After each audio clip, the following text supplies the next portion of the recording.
सभी को आत्मबंधन। तो जैसा कि आज गुरुवार है तो मैं संतवाणी संदेश से कुछ संदेश लेने जा रही हूँ। तो आप लोगों के अगर मन में कोई प्रश्न है तो अपने गुरु, अपने संतों के, जिसे भी आप कनेक्टेड रहते हैं, उनके आगे रखिए। देखते हैं आपके लिए क्या संदेश आता है, और जिससे भी ये रेजोनेट करते हैं वो प्लीज़ क्लेम जरूर करिएगा। चाहे अपने गुरु का नाम से करिए, चाहे कैसे भी करिए, कमेंट करिएगा आप, क्योंकि ये ज़रूरी होता है, ये एनर्जी एक्सचेंज होता है, वरना कर्मा क्रिएट होता है। चाहे लाइक करके करें, चाहे शेयर करके करें, चाहे फिर आप कमेंट करके, आपको एनर्जी एक्सचेंज करना है।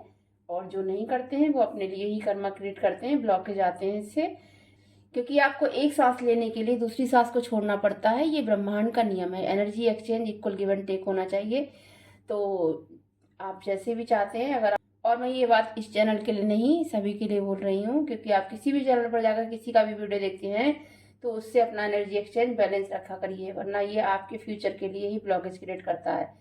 तो मैं अभी बस इतना ही कहूँगी कि आप लोग अपनी एनर्जी क्लेम कर लीजिए, और जिससे रेजोनेट करे वो ज़रूर कमेंट करिएगा। तो देखते हैं।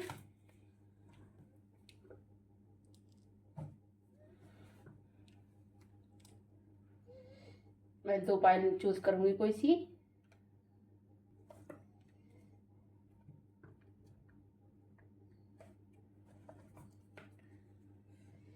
तो मैंने 2 पायल चूज कर लिए हैं। देखते हैं क्या कार्ड आया है।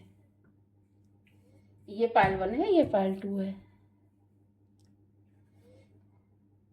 63 नंबर का, यानी 9 नंबर का कार्ड आया है, मंगल का।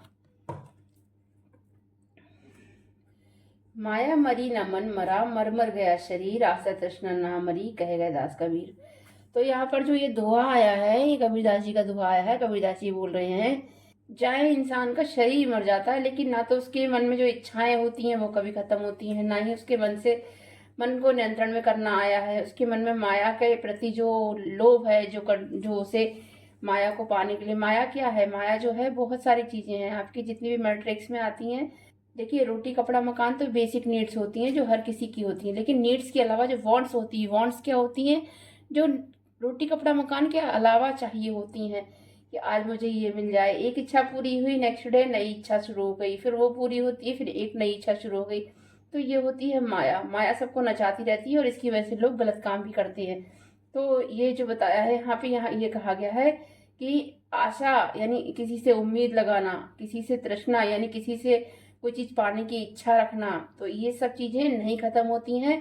तो अगर इन सब से मुक्ति चाहिए तो पहले अपने आप को अवेयरनेस में लाना होगा, अपने गुरु, अपने परमात्मा से कनेक्ट करके जो सही रास्ता है इन चीजों से मुक्त होने का वो खोजना होगा। और नहीं खोज पाते हैं तो अपने गुरु की शरण में जाइए और परमात्मा को सरेंडर कर दीजिए अगर आपके गुरु नहीं है, और प्रार्थना करिए कि मुझे एक अच्छे सच्चे गुरु मिले जो मुझे इस आशा से, इस तृष्णा से, लोगों से जो उम्मीद लगा रखी है उससे मुक्त करे, मोह से मुक्त करें, क्योंकि मोह से मुक्त होने के बाद ही सच्चा प्रेम मिलता है। आप जो है जागृत अवस्था में लोगों से प्रेम कर पाते हैं। जो अनकंडीशनल लव होता है तभी जागृत हो जाए, जब ये चीजें खत्म हो जाती हैं। अनकंडीशनल लव में आप जानते हैं सामने वाला मेरा दुश्मन है, लेकिन फिर भी आपको पता होता है कि ये सिर्फ मेरे ही कर्म हैं जो मेरे दुश्मन के रूप में लौट के आए हैं। आप अवेयरनेस के साथ उससे निर्मोही होकर के, यानी उसके साथ कोई मोह न रखते हुए उससे प्रेम कर सकते हैं।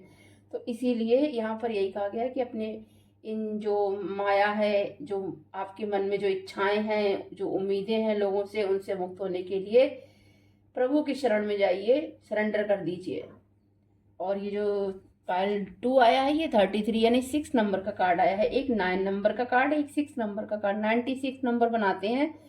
96 नंबर जो है या 69 नंबर जो है शिव शक्ति जर्नी का नंबर होता है, यानी आपको अपनी एनर्जी बैलेंसिंग करनी है। यहाँ पर ये जो कार्ड है इसमें कबीरदास जी का मैसेज है, माटी कहे कुम्हार से तू क्या रौंदे मुँहे, एक दिन ऐसा आएगा मैं रौंदूंगी तोए। यानी यहाँ पर बताया गया कि माटी जो है यानी मिट्टी जो है वो कुम्हार से बोल रही है कि तुम मुझे क्या रौंद रहे हो, यानी तुम मुझे पैरों से क्या कुचल रहे हो, लेकिन एक दिन ऐसा आएगा कि तुम मेरे अंदर दबे होगे, यानी मैं तुम्हें दबा दिया जाएगा मेरे अंदर, और मैं तुम्हें रौंदूंगी अच्छे से। तो यहाँ पर ये यहाँ कहा जा रहा है, किसी को अगर अहंकार है अपने पैसे का, अपने रुतबे का, अपने पोजीशन का, तो किसी को बोला जा रहा है कि घमंड ना करें, क्योंकि जिसे भी आप बहुत नीचा समझते हो, लोएस्ट डिग्री का समझते हो ना, एक दिन उसी से पाला पड़ता है।